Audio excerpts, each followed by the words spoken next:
नमस्कार, news point लेकर हाजिर हूं मैं राजीव। दोस्तों, आज भारत जोड़ो न्याय यात्रा का चौथा दिन बीत गया और 4 दिनों में ये यात्रा मणिपुर से अब नागालैंड की यात्रा भी समाप्त कर चुकी है। यानी आज नागालैंड में इस यात्रा का आखिरी दिन था और कल ये यात्रा पहुंचेगी असम को पार करते हुए फिर अरुणाचल प्रदेश से फिर असम और उसके बाद फिर मेघालय और फिर पश्चिम बंगाल का जो उत्तरी हिस्सा है उधर ये यात्रा बढ़ जाएगी। लेकिन 2 राज्यों में, मणिपुर और नागालैंड में, इस यात्रा को जबरदस्त लोगों का समर्थन मिला है।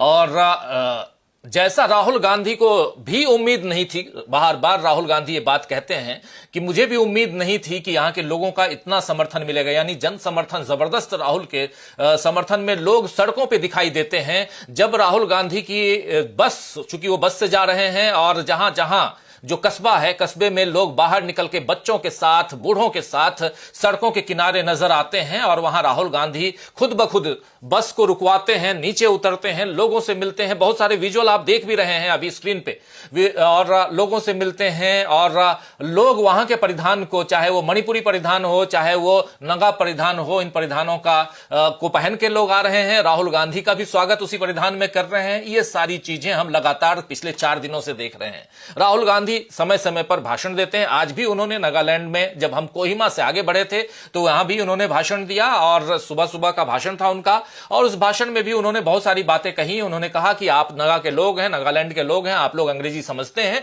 लेकिन मैं चाहता हूं कि मेरे भाषण का हिंदी के अलावा नगा जो लोकल लैंग्वेज है इसमें भी अनुवाद हो। और ऐसा मैं कर्नाटक और केरल जाता हूं तो वहां भी करता हूं, तो यहां क्यों ना करूं। भाषा के रूप में राहुल गांधी देश को जोड़ने की कोशिश और साथ साथ उनकी अस्मिता को बचाए रखने की कोशिश करते हुए भी इस सेंटेंस के साथ दिखाई देते हैं जो वो कह रहे थे। लेकिन इसके अलावा वो राहुल गांधी बताते हैं, आज बता रहे थे कि मणिपुर में जब मैं था तो मणिपुर के लोगों की जो तकलीफ है, दुख है, वो भी हमने सुने और उसका समाधान करने की हम कोशिश करेंगे आने वाले समय में। और साथ साथ जो नगा प्रॉब्लम है, नागालैंड में जो प्रॉब्लम है, उसका समाधान भी हम चाहेंगे और आने वाले समय में उसके लिए, और इसीलिए ये यात्रा भी हम निकाल रहे हैं। नाम रखा है न्याय, यानी जस्टिस। तो सबके लिए न्याय हो, और उसमें प्रमुख रूप से 3 न्याय की बात राहुल गांधी की इस यात्रा में कही गई है, जोड़ी गई है, जिसमें धार्मिक, जिसमें राजनीतिक है, आर्थिक है और सामाजिक है। धार्मिक इसलिए यहां आ गया दोस्तों नाम सबसे ऊपर, क्योंकि धर्म की राजनीति चल रही है और उस पे ये चर्चा आगे हम बढ़ाने वाले हैं। इसीलिए दिमाग में तो जरा वो भी रहता है, धर्म की बात रहती है। धर्म की बात आज खूब करेंगे हम, जरूरी भी है। आप लोग चारों तरफ देख रहे होंगे धर्म, लेकिन यहां राहुल गांधी की बात। राहुल गांधी पहले आज का समाप्त कर ले, उसके बाद कल थोड़ा उनकी प्रेस कॉन्फ्रेंस की तरफ बढ़ेंगे, जिस पर चर्चा कल हमारे साथी प्रशांत टंडन जी ने की थी। क्योंकि कल लगातार सफर में और पहाड़ों का एरिया, नेटवर्क की कमी और पथरीली सड़कें, कहीं उबड़ खाबड़ तो कहीं कुछ और, 2 दिन कोशिश की हमने जुड़ने की, नहीं जुड़ पाए। आज होटल में फिर विराजमान है। कल वापसी है, यहां से दिल्ली कूच करेंगे हम लोग, क्योंकि लंबा वक्त गुजर चुका है। फिर आने वाले समय में कुछ दिनों के बाद फिर से इस यात्रा में हम जुड़ेंगे। लेकिन यात्रा से संबंधित पल पल की रिपोर्ट हम आप तक तो पहुंचाते ही रहेंगे, जैसा पहुंचा रहे हैं। पहली यात्रा में भी आपने देखा था, पहुंचाते रहे थे। तो ये 6700 किलोमीटर की भारत जोड़ो यात्रा और उसका जो दूसरा पड़ाव आज समाप्त हो चुका है, यानी दूसरा राज्य समाप्त हो चुका है। और जब सुबह राहुल गांधी, एक तरफ उन्होंने लोगों को संबोधित किया, पब्लिक मीटिंग की, लेकिन दूसरी तरफ वो एक चलते चलते एक बाइकर ग्रुप को उन्होंने देखा और बाइकर ग्रुप को देखते ही वो उतर आए, उनसे उन्होंने मुलाकात की। और चूंकि बाइक में उनकी बहुत दिलचस्पी है, जी हां, मोटरसाइकिल, बाइक मतलब मोटरसाइकिल में उनकी कितनी दिलचस्पी है आपने देखा होगा कि वो दिल्ली के करोल बाग में जाते हैं, फिर जिस बाइक की चर्चा करते हैं उसी बाइक को चलाते हुए वो लद्दाख में नजर आते हैं। यानी राहुल गांधी कहीं ना कहीं बाइकर की भूमिका में अपने आप को बार बार देखते हैं और खींचे चले जाते हैं बाइकर्स के बीच में। आज जब बाइकर्स के बीच वो पहुंचे तो उन्होंने क्या बातें की हैं, क्या कुछ कहा, बातें हुई, छोटी सी बात का एक नमूना, एक अंश आपके सामने पेश करता हूं, जरा सुन लीजिए।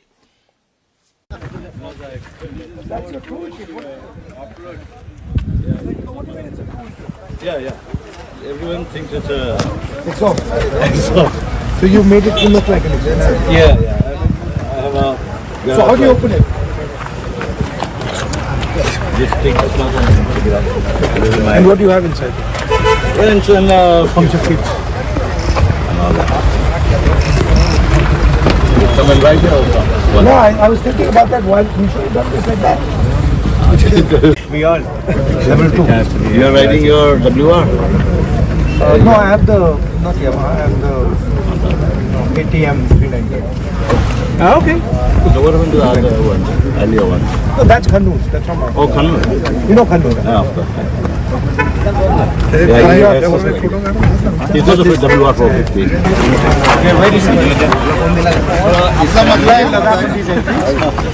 थी उसमें एक महत्वपूर्ण बात यह थी कि इंडिया गठबंधन को लेकर राहुल गांधी से बार बार सवाल। राहुल गांधी तो पहले सुनते हैं कि राम मंदिर में राहुल गांधी 22 तारीख को जाएंगे या नहीं जाएंगे के सवाल पे उन्होंने क्या कुछ कहा था, इसको सुन ले।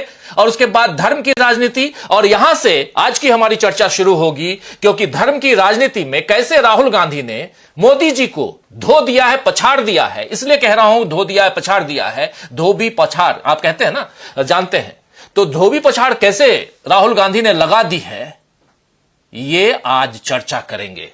और कैसे मोदी जी चारों खाने चित्त हो गए हैं, उनके इन बातों से, राहुल गांधी की इस प्रेस कॉन्फ्रेंस से समझ में आती है। पहले सुनते हैं कि 22 को जाएंगे या नहीं जाएंगे। सुन चुके हैं जो साथी कल जुड़े थे, लेकिन फिर भी क्योंकि आज इसी चर्चा को आगे बढ़ाना बहुत जरूरी है, उस चर्चा में हम बात करेंगे। तो सुनिए जरा क्या कुछ कह रहे हैं राहुल गांधी की, जाएंगे या नहीं जाएंगे। 22 तारीख का फंक्शन जो है ये राजनीतिक फंक्शन बन गया है।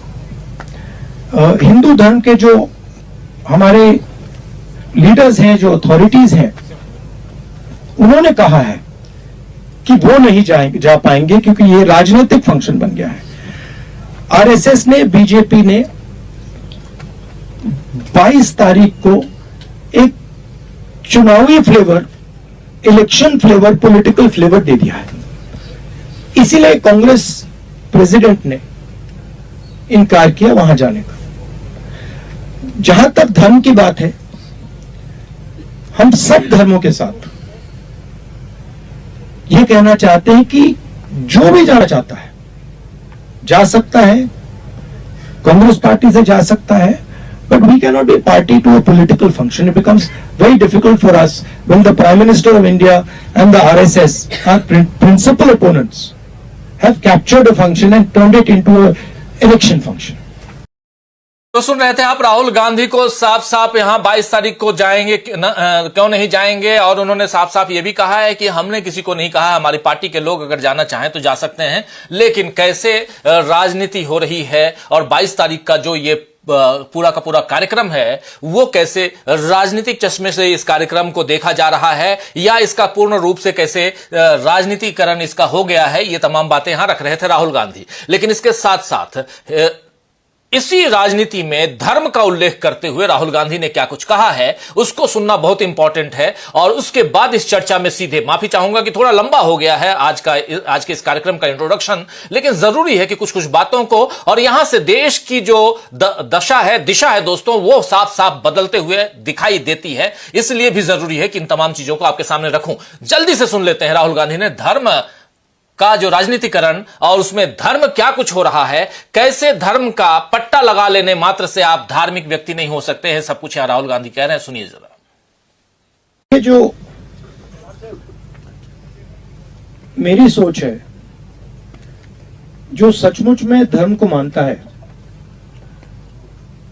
वो धर्म के साथ पर्सनल रिश्ता रखता है, वो अपनी लाइफ में धर्म का प्रयोग करता है। जो धर्म के साथ पब्लिक रिश्ता रखता है, मतलब जो धर्म यहां पे पहनता है, वो धर्म का फायदा उठाने की कोशिश करता है। मैं अपने धर्म की फायदा उठाने की कोशिश नहीं करता हूं, मुझे उसमें इंटरेस्ट नहीं है। मगर मैं जो धर्म है, उसके जो प्रिंसिपल्स हैं, उससे अपनी जिंदगी जीने की कोशिश करता हूं। तो मैं लोगों के साथ ठीक से बर्ताव करता हूं, लोगों की इज्जत रखता हूं। जब कोई मुझे कुछ कहता है, मैं अहंकार से नहीं बोलता हूं, उसकी बात सुनता हूं, नफरत नहीं फैलाता हूं, ये मेरे लिए हिंदू धर्म है और इसका मैं अपनी जिंदगी में पालन करता हूं। मगर मुझे इसको अपनी शर्ट पे पहनने की जरूरत नहीं। जो इसको मानते नहीं है उनको शर्ट पे पहनने की जरूरत होती है। तो ये बात है। तो सुन रहे थे आप राहुल गांधी को, धर्म और उनके लिए धर्म क्या है और बाकी लोग क्या कुछ कर रहे हैं, ये तमाम बातें राहुल गांधी प्रेस कॉन्फ्रेंस में, जहां हम लोग मौजूद थे, डीवी लाइव की टीम मौजूद थी, वहां ये सारी बातें करते हुए नजर आए थे। कल हमने आपको ये तमाम बातें सुनाई भी थी, लेकिन आज यहां फिर से धर्म की बात इसलिए क्योंकि आज भी जब राहुल गांधी भाषण दे रहे थे तो उस भाषण में भी उन्होंने कहा कि भाजपा और आरएसएस के लोग इस देश की सभी विभिन्न संस्कृतियों पर हमला कर रहे हैं। बाइट्स बहुत हो गई हैं इसलिए नहीं सुना रहा हूं, लेकिन बहुत इंपॉर्टेंट पहलू यहां है। कह रहे हैं राहुल गांधी कि आप कौन सी भाषा बोलते हैं, आप किसकी पूजा करते हैं, आप क्या खाते हैं और आपकी विवाह की परंपराएं किसी और का कैसी हैं, यह किसी और का मामला नहीं हो सकता है। आप किस ढंग से विवाह करते हैं, क्या भाषा बोलते हैं, क्या खाते हैं, कैसे रहते हैं, ये इस पर कोई और आपको अंकुश लगाए या कोई और कहे कि ऐसे नहीं ऐसे करो, यह कैसे संभव है। यही बात यहां आज नागालैंड की धरती से राहुल गांधी कहते हुए नजर आए। चलिए अब इस कार्यक्रम को समाप्त करते हैं, समाप्त नहीं करते हैं बल्कि हमारे इस चैप्टर को समाप्त करते हैं और बढ़ते हैं आगे और हमारे तमाम साथी, वर्ष साथी जो जुड़े हुए हैं लंबे समय से, उनका स्वागत करते हैं और सीधा आप सबके बीच आना चाहता हूं। हमारे साथ देखिए इस वक्त 5 वरिष्ठ साथी जुड़े हुए हैं। राकेश अचल साहब जुड़े हुए हैं हमारे साथ जुड़े हुए हैं सुनील शुक्ला जी, वरिष्ठ पत्रकार, हमारे दोनों साथी, हमारे साथी प्रशांत टंडन जी जुड़े हुए हैं हमारे साथ जुड़े हुए हैं डॉक्टर दीपक पाचपोर जी और अमलिंदु उपाध्याय जी। आप पांचों का स्वागत करता हूं। स्वागत, इस्तकबाल आप तमाम दोस्त साथी शुभचिंतक आप सबका जो अब तक जुड़ चुके हैं, जो जुड़ने वाले हैं इस कार्यक्रम में। सीधे नागालैंड की धरती से हम जुड़े हुए हैं आपके साथ और आज इस यात्रा से के कवरेज से ये इस पड़ाव का अंतिम एपिसोड कह लीजिए भारत जोड़ो न्याय यात्रा का। कल दिल्ली लौट आऊंगा, लेकिन उसके बाद फिर इस यात्रा में हमारी टीम या मैं खुद रहूंगा और फिर यात्रा से कुछ ना कुछ आप तक तो पहुंचाते रहेंगे। मुख्य रूप से चूंकि बहुत ही टेढ़े मेढ़े रास्ते हैं, इसकी चर्चा कई बार कर चुके हैं हम। सुनील शुक्ला जी ने इस पर बहुत शानदार एक बार व्याख्या दी थी और उसके अलावा जो बातें लेकिन हो रही हैं वो टेढ़ी मेरी बातें नहीं हो रही, बातें सीधी सपाट राहुल गांधी कर रहे हैं। सब कुछ रख चुका हूं। सुनील जी आपके पास ही आना चाहता हूं, कैसे देखते हैं? बहुत कुछ रख चुका, 4 बाइट्स राहुल गांधी के सुना चुका हूं। धर्म पर हमला और कौन कर रहा है लेकिन आखिर, और सबसे बड़ी बात कि जो राम मंदिर के इर्द गिर्द पूरी राजनीति चल रही है, उसी राजनीति को देखा जाए तो राहुल गांधी का स्टैंड यहां साफ है, क्लियर है। और आज भी कह रहे हैं कि आप कौन सी भाषा बोलते हैं, क्या खाते हैं, कैसे आपकी परंपराएं हैं, कैसे आप शादी करते हैं, क्या मायने रखता है ये, इस पर हमला क्यों? यही बात बीजेपी और आरएसएस से वो पूछते भी हैं। सुनील शुक्ला जी।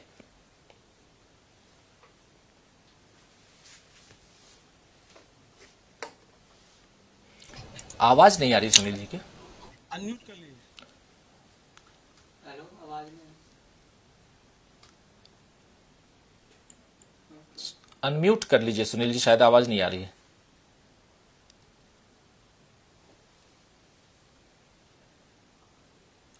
रिकनेक्ट कर लीजिए। नहीं तो अचल साहब के पास आता हूं, तब तक अचल साहब आपको मेरी आवाज आ रही है? जी हाँ जी बोलिए। जी प्लीज, तब तक आप अपनी बात रखिए। सुनील शुक्ला जी जोड़ते हैं, फिर सुनील शुक्ला जी आपके पास फिर आता हूं। आप जुड़े हुए हैं लेकिन माफी चाहूंगा आवाज नहीं आ रही है। जरा मैं अपने प्रोडक्शन टीम से कहूंगा कि जरा आपसे कांटेक्ट करके आवाज ठीक करें। अचल साहब, वही सवाल आपके पास भी कि आखिर जो बात राहुल गांधी बिना लाग लपेट के कह रहे हैं, अब इस राजनीति में और खासकर इस यात्रा के साथ जिस यात्रा को लेकर आगे बढ़ रहे हैं, जिसमें न्याय शब्द को जोड़ के भारत जोड़ने के लिए निकले हुए हैं, उसको किस रूप में आप देखते हैं?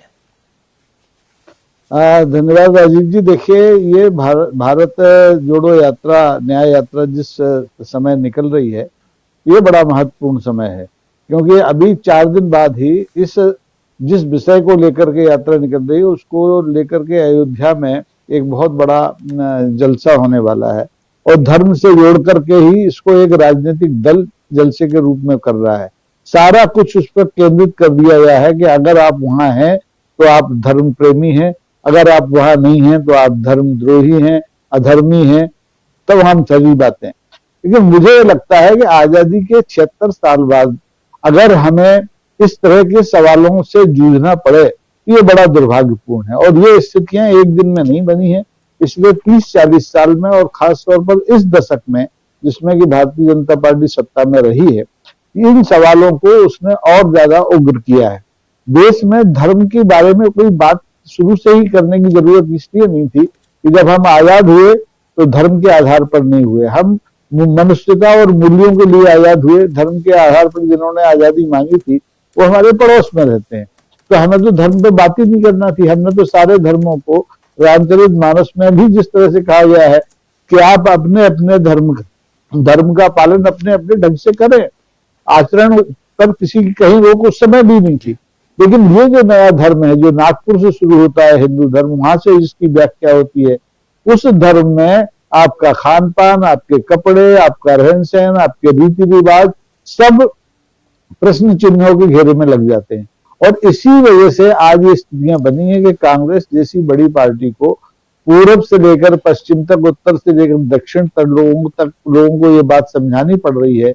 इस समय हमला उनके निजी धर्म पर हो रहा है, उनके निजी आचरण पर हो रहा है, जो बहुत ही अलोकतांत्रिक है और अव्यवहारिक है, अकल्पनीय है। तो निश्चित तौर पर इस यात्रा की जरूरत थी और ये दुस्साहस राहुल गांधी ने दिखाया। वो पहले भी भारत जोड़ो यात्रा का एक चरण पूरा कर चुके हैं, लेकिन इस समय जो परिस्थिति बन रही है पिछले एक महीने में नया राम मंदिर बनने में और राम मंदिर में प्राण प्रतिष्ठा को लेकर के जो वातावरण पूरे देश में बनाया गया है, इस वातावरण में उनकी इस यात्रा पर निकलना बहुत महत्वपूर्ण है और इसका संदेश बहुत दूर तक जाएगा। इसके नतीजे भारतीय लोकतंत्र को, भारतीय न्याय व्यवस्था को, भारतीय समाज को आप देखेंगे बहुत गहरे तक प्रभावित करने वाला है। लोगों को आज लग रहा होगा कि ये तमाशा है, लेकिन मुझे लगता है ये तमाशा नहीं है, इसकी बहुत जरूरत थी। अगर ये कदम न उठाए, मैं इसको एक एंटीडोज के रूप में मानता हूँ। तो धर्म का नशा इस समय देश के तमाम आबादी पर चढ़ा दिया है उसके दिमाग पर, उसका एंटीडोज ये भारत जोड़ो यात्रा, न्याय यात्रा होगी, ऐसा मेरी धारणा है। राजीव जी बिल्कुल बिल्कुल। आप जो कह रहे हैं भारत जोड़ो न्याय यात्रा, क्या कुछ होगा, कैसे ये यात्रा आगे बढ़ रही है, एंटी डोज की बात आप कर रहे हैं, बहुत ही महत्वपूर्ण बात आप कह रहे हैं। जरा सुनील शुक्ला जी आपके पास फिर से आना चाहता हूं, आवाज नहीं आ रही थी, अब शायद आ रही होगी। सुनील जी आवाज आ रही है मेरी? जी जी आ रही है, आपकी आवाज आ रही है जी। प्लीज प्लीज सुनील जी, बात सवाल वही आरएसएस और बीजेपी पर सीधा हमला बिना लाग लपेट के राहुल गांधी कह रहे हैं कि आप कौन होते हैं कि मैं कैसे जीऊं, कैसे रहूं, मेरी दिनचर्या क्या हो, मेरा सामाजिक सरोकार क्या हो और मैं किससे शादी करूं, मेरी वैवाहिक जो रीति रिवाज है वो क्या हो, मैं कौन सी भाषा बोलूं, कौन सा खाना खाऊं, ये बताने वाले आप कौन होते हैं? पहली बात। दूसरी बात, सीधा अगर जिसकी जो भाषा है, जिसका जो रिवाज है, इसका सम्मान हम क्यों ना करें? और यह सम्मान करना हिंदुस्तान पूरब से पश्चिम, उत्तर से दक्षिण एक है। भाषाएं भले अनेक हों, लेकिन हिंदुस्तान चूंकि एक है, इसलिए यहां जरूरी है कि सबका रिस्पेक्ट होना चाहिए। यह बात साफ साफ कहां प्रहार करती हुई दिखाई देती है राहुल गांधी जो कह रहे हैं, और किस दिशा में जाती हुई देश की राजनीति को आप देखते हैं इन बातों के जरिए? धन्यवाद राजीव जी। राहुल गांधी जो आज कर रहे हैं वह आज के भारतीय राजनीति की आवश्यकता है। अगर आप जो धर्म की राजनीति या धर्म के नाम पर राजनीतिक लाभ लेने की जो कोशिश की जा रही है, खासतौर से सत्तारूढ़ दल के द्वारा, उसके खिलाफ चुनौती खड़ा करना राजनीतिक दलों की तरफ से आवश्यक था और तार्किक तरीके से आवश्यक था। कम से कम राहुल गांधी ने एकदम आमने सामने खड़े होकर के उन सभी बिंदुओं पर सवाल खड़े किए हैं जिसको तमाम ऐसे लोग चाहते थे कि इस पर सवाल पूछे जाए। अगर कोई व्यक्ति किसी धार्मिक आयोजन में, जिसको जो राजनीतिक उद्देश्य से किया जा रहा हो और जिसका विरोध उस धर्म के सर्वश्रेष्ठ, सर्वोत्तम, पहले पदान पर बैठे हुए धार्मिक गुरु कर रहे हो, उसके ऊपर तो सवाल पैदा ही होना चाहिए। उसमें कोई जाए, अगर नहीं जाने को लेकर के कोई राजनीतिक निर्णय लेता है तो बिल्कुल सही है, इसकी आवश्यकता थी। सवाल यह भी है कि कांग्रेस ने राहुल गांधी ने एक बार फिर से अपनी जो धर्मनिरपेक्षता की राजनीति है उसको बहाल किया है, उस पर अपनी दावेदारी रखी है। और पूरा देश, अगर पूरा देश ऐसा नहीं है कि धर्म के आधार पर राजनीति करने का समर्थक रहा हो। आज ये तो नए लोग हैं ना। देश जब आजाद हुआ था तो करपात्री जी महाराज रामराज परिषद लेकर के निकले थे। मैं व्यक्तिगत रूप से कह सकता हूं कि करपात्री जी महाराज बहुत ही आदरणीय धर्मगुरु रहे हैं इस देश के, सनातन परंपरा के। और राम राज्य परिषद ने देश की आजादी के बाद कई राज्यों में सफलताएं प्राप्त की, लेकिन लोगों ने खारिज कर दिया आगे आने वाले दिनों में, क्योंकि धर्म के आधार पर आप राजनीति को नहीं चला सकते और सरकारें धर्म के आधार पर नहीं काम कर सकती हैं। यह काम सरकार का नहीं है। जो बात राहुल गांधी ने कही है, यही बात विमर्श मानी चाहिए। और अगर इस बात को आप विमर्श से आगे बढ़ाएंगे तो भी आप इनके सामने चुनौती खड़ी कर सकते हैं। सवाल यह है कि सरकारों का काम गवर्नेंस का है। सरकार का काम मंदिर मस्जिद का नहीं है, चर्च गुरुद्वारा बनाने का सरकार का काम नहीं है। आप इन मुद्दों पर राजनीतिक दलों से सवाल पूछे नहीं जाने चाहिए कि आप जा रहे हैं कि नहीं जा रहे, एक निजी विषय है। और राहुल गांधी ने बड़े साफ तरीके से कहा कि कोई अगर कांग्रेस का कार्यकर्ता वहां जाना चाहता तो मुझे कोई आपत्ति नहीं, क्योंकि आप ये धर्म एक व्यक्तिगत आस्था का विषय है। आप कहां जाना चाहते हैं, किस मंदिर में जाना चाहते हैं, कहां आप नहीं जाना चाहते हैं, आपका मुद्दा हो सकता है वो। तो जो धर्म और राजनीति का घालमेल करने की कोशिश की जा रही है, इस पे सवाल इस देश को बनाए रखने के लिए इस पे सवाल पैदा करना नितांत आवश्यक था। धर्म इस बात के लिए थोड़ा है कि किस मंदिर में जाते हैं, किस गुरुद्वारे में आप जाते हैं, कि किस मस्जिद में जाते हैं। हमारे धर्म गुरुओं ने, हमारे नायकों ने कहा है कि परहित सरिस धर्म नहीं भाई। उन्होंने कोई ये बात थोड़ी कही किस मंदिर में जाइए, किस मस्जिद में जाइए। राहुल गांधी ने जो बातें कही कि अगर आप अपने धर्म को मानते हैं तो आप कितना सहृदय हैं, आप सामने वाले को कितना स्थान देते हैं, आपके मन में कितना उपकार की भावना है, सत्य के प्रति कितना आपका आग्रह है, हिंसा से आप कितने दूर रहते हैं, मानवता में कितनी है। यह आपके अगर आप किस धर्म का पारायण करते हैं तो आपके अंदर ये तत्व आने चाहिए। और अगर आप ये करते हैं तो आप धर्म का पालन कर रहे हैं। मंदिर में जाकर के आप धर्म का पालन थोड़ा कर सकते हैं।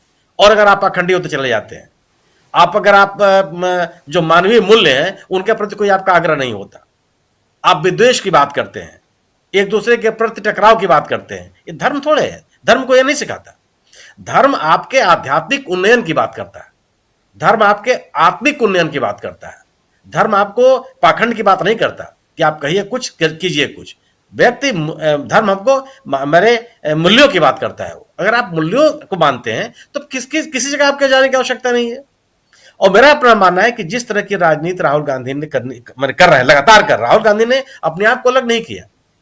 और अगर जो लोग सवाल पैदा करते हैं कि कांग्रेस के इस निर्णय से उसको राजनीतिक लाभ होगा या नुकसान होगा, अगर यह इस विमर्श को भी अगर अनदेखा करके कोई व्यक्ति इस धर्म के ऊपर सवाल पैदा कर रहा है तो ये बहुत साहस की बात है कि हम अपने राजनीतिक हित को नहीं सोचते।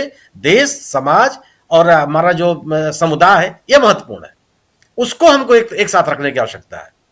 और मेरा अपना मानना है कि यह यात्रा इसलिए भी बहुत महत्वपूर्ण है कि एक ऐसे समय में हो रही है जब पूरे देश में एक धार्मिक माहौल बनाने की कोशिश की जा रही है। किसी व्यक्ति के द्वारा नहीं, किसी संगठन के द्वारा नहीं, बल्कि सरकार के द्वारा, सत्तारूढ़ दल के द्वारा और सत्तारूढ़ दल से जुड़े हुए जितने संगठन हैं उन सभी के द्वारा। इसलिए इस तरह का विमर्श आवश्यक है। और जो अचल जी ने कहा कि जब आप एक एंटीडोट का काम, और आप जान लीजिए कि जब आप किसी नशे में धुत हो तो उसके लिए एंटीडोट उतनी ही मात्रा में उस नशे की आवश्यकता नहीं पड़ती है, 2-4 बूंदों की आवश्यकता पड़ती है केवल। बहुत बड़ी मात्रा में आप किसी पदार्थ का आपने सेवन कर लिया हो और आप उस नशे से बाहर नहीं निकल पा रहे हैं, तो उस नशे से मुक्त करने के लिए जो एंटीडोट की आवश्यकता उतनी ही नहीं है जितना आपने उसका उपभोग कर लिया। बहुत छोटी मात्रा चाहिए होती है और वह प्रभावकारी होता है। राहुल गांधी की यात्रा वही है, एक घने कोहरे में पीली लाइट है जिसको देख करके आप अपने रास्ते को आगे आप अपनी यात्रा को आगे बढ़ा सकते हैं और उस आपके पीछे पीछे आने वाला व्यक्ति भी आपको देख करके आगे चलता चला जाएगा। मैं समझता हूं कि इस यात्रा से पूरे देश में एक विमर्श पैदा होगा और विमर्श पैदा हुआ। मैं आपके चैनल पर चाहने जगहों पे जो मैंने क्लिप्स देखे हैं, मणिपुर में या नागालैंड में जिस तरीके का जन समर्थन दिखाई पड़ा, ऐसे में जबकि वहां की सरकार आपके खिलाफ है, सत्तारूढ़ दल आपके खिलाफ है, एक अलग तरह का माहौल बनाने की कोशिश की जा रही है। वहां पर युवाओं और समाज के सभी वर्ग के लोगों ने जिस तरीके से राहुल गांधी का स्वागत किया, उनसे मिलने की कोशिश की, उनकी बात सुनने का प्रयास किया, यह एक अच्छा शुभ संकेत है। और यह भारतीय जनता पार्टी के लिए चुनौती है। इसलिए चुनौती है कि आप याद कीजिए कि जिस इलाके से गुजर रहे हैं, असम को छोड़ देता हूं मैं, तो 11 लोकसभा की सीटें और इनमें से 5 बीजेपी के पास है। और यह माहौल जो दिखाई पड़ रहा है, अगर यह माहौल बनता चला गया तो भारतीय जनता पार्टी को 2019 का अपना परफॉर्मेंस कर पाने में बहुत असुविधा होगी। और इसका संकेत मिल रहा है। अगर आप मिजोरम में एनडीए से जुड़ा, एनडीए का सदस्य मिजो नेशनल फ्रंट को इतनी बुरी पराजय मिली, इस बात का संकेत है कि वहां एनडीए भारतीय जनता पार्टी के प्रति उस पूरे के पूरे इलाके में माहौल क्या है, लोग किस नजरिए से देख रहे हैं। भारतीय जनता पार्टी छोड़ दीजिए, भारतीय जनता पार्टी से जुड़े हुए दल का यह असर हो गया कि 2 साल 2.5 साल पहले अस्तित्व में आए एक राजनीतिक दल ने बुरी तरह से ऐसे कस दी। यह जन समर्थन की स्थिति है और एनडीए और भारतीय जनता पार्टी के खिलाफ का क्या माहौल है। तो यह मैं मानता हूं कि आने वाले दिनों में जैसे जैसे यात्रा आगे बढ़ेगी, इसका असर और दिखाई पड़ेगा, खासतौर से उस इलाके में भी जो जिन इलाकों में बीजेपी ने उसका स्ट्राइक रेट बहुत बेहतर रहा है। हाँ, यह भी मैं कहना चाहूंगा कि अगर इस यात्रा में इंडिया दल समूह के लोग जिस तरीके से उन्होंने मणिपुर में उनके साथ खड़े रहे यात्रा की शुरुआत के समय में, वही क्रम विभिन्न राज्यों में अगर उनके इस यात्रा में शामिल होते चले गए, तो मुझे लगता है कि इस यात्रा का संदेश और व्यापक तरीके से जाएगा।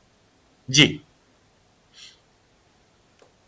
जी बिल्कुल, यात्रा का संदेश बहुत व्यापक हो सकता है। और जैसे आप देख रहे हैं मणिपुर और नागालैंड, जहां डेंसिटी कम है, पॉपुलेशन कम है, लेकिन फिर भी लोग हर पड़ाव में, हर कस्बे में निकल के आ रहे हैं और राहुल गांधी का स्वागत कर रहे हैं, घंटों इंतजार कर रहे हैं। सुबह और शाम भयंकर ठंड रहती है, दिन में चूंकि तीखी धूप होती है इसलिए ठंड का एहसास नहीं होता है। एक स्वेटर में भी आपका काम चल जाएगा दिन में, जबकि टेम्परेचर जो है वो 15-17 डिग्री से ज्यादा नहीं है। लेकिन चूंकि पहाड़ है और तीखी धूप है, इसलिए आप धूप सेकते वक्त तो आप गर्मी का एहसास कर सकते हैं इस एरिया में, लेकिन जैसे ही छांव में आप गए या बादल आ गए तो आपको कपकपी लग जाएगी। ये तय मानिए, इस ढंग की सर्दी यहां पे है। और इस सर्दी में अगर इतने लोग बाहर निकल के आ रहे हैं, राहुल गांधी का स्वागत कर रहे हैं, कई लोगों से हम लोगों ने बातचीत की और उनके अंदर का उत्साह देखकर एक अलग माहौल यहां नजर आता है कि हां, कांग्रेस का एक रिवाइवल हो रहा है। लेकिन दूसरी तरफ जब हम राहुल गांधी के उस धर्म की चर्चा की बात करते हैं, राम जन्मभूमि मंदिर ट्रस्ट की बात करते हैं, और राम जन्मभूमि मंदिर ट्रस्ट की बात आज इसलिए यहां मैं कर रहा हूं क्योंकि अभी तक प्रधानमंत्री नरेंद्र मोदी जो सर्वे सर्वा वहां बने हुए थे, उनके ऊपर भी अब ग्रहण लग गया है। अब वो वहां सर्वे सर्वा नहीं है, अब नाम बदल चुका है, प्रधानमंत्री मुख्य जजमान नहीं है, आप सब जानते ही हैं। सीधे आना चाहता हूं जरा धर्म से लेते हुए राम मंदिर तक, प्रशांत टंडन जी के पास। प्रशांत जी, क्या कुछ राम मंदिर से रिलेटेड खबरें हैं? और इसलिए क्योंकि राहुल गांधी से यह पूछा गया था कि क्या आप 22 तारीख को जाएंगे, जिस पर हमारे दोनों साथियों ने, सुनील शुक्ला जी ने और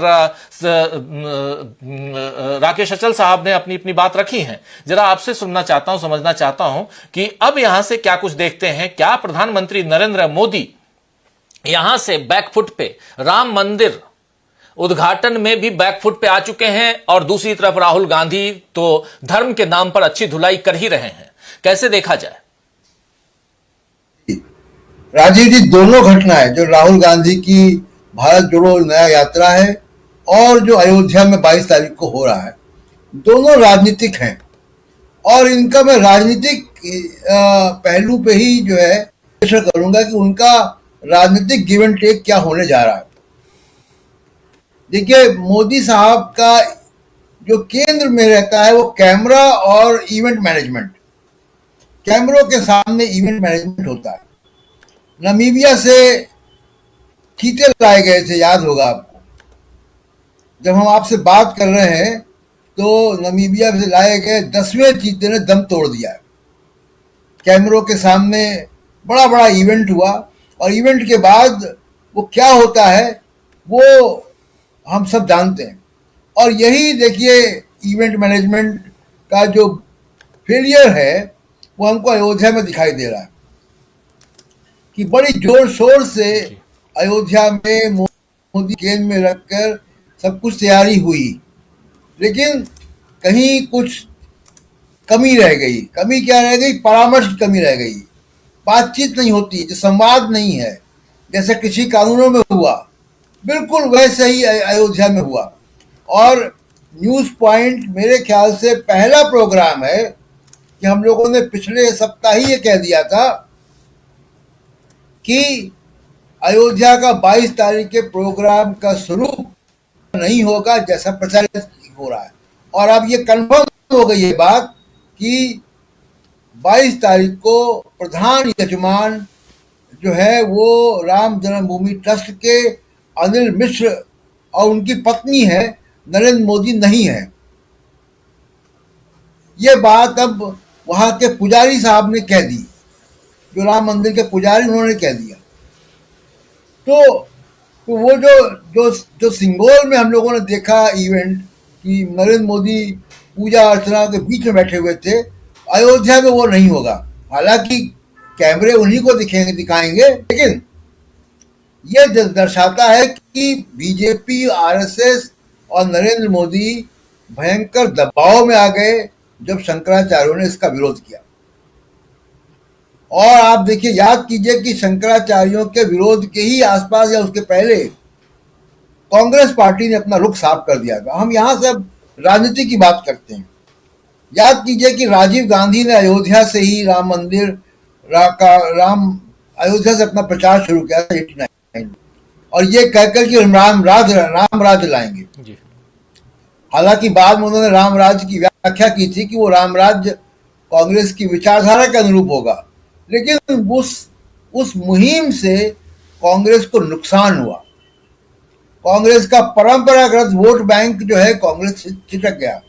और मेरा अनुमान है राजीव जी कि 8-10%, 8-9% वोट शेयर क्रमशः हर चुनाव में कांग्रेस पार्टी का कम, उस स्टैंड की वजह से, जो गोलमोल स्टैंड था। राहुल गांधी या अब की कांग्रेस ने, मल्लिकार्जुन खड़गे की अध्यक्षता वाली कांग्रेस ने एक बोल्ड स्टैंड अयोध्या में लिया। और मुझे लगता है कि वो जो नुकसान कांग्रेस को पिछले 30 साल में हुआ है, उसकी भरपाई होगी पॉलिटिकली।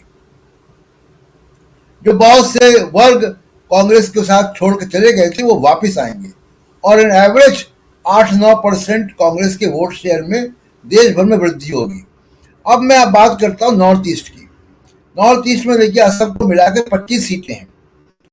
यहाँ पे परंपरागत रूप से रही है, बड़े नेता कांग्रेस ने दिए हैं वहां से। और जिसकी चर्चा आप शुरू में कर रहे थे कि जो राहुल गांधी ने कहा कि ऐसे भाषा और संस्कृति, उसका जो चाहे वो नॉर्थ ईस्ट हो या देश का कोई और हिस्सा हो, उसकी आरएसएस क्या रिस्पेक्ट करती है? आरएसएस ने कभी भी स्थानीय नेता को नहीं बनाया। कभी आरएसएस ने वहां पीएस संगमा नहीं पैदा किया।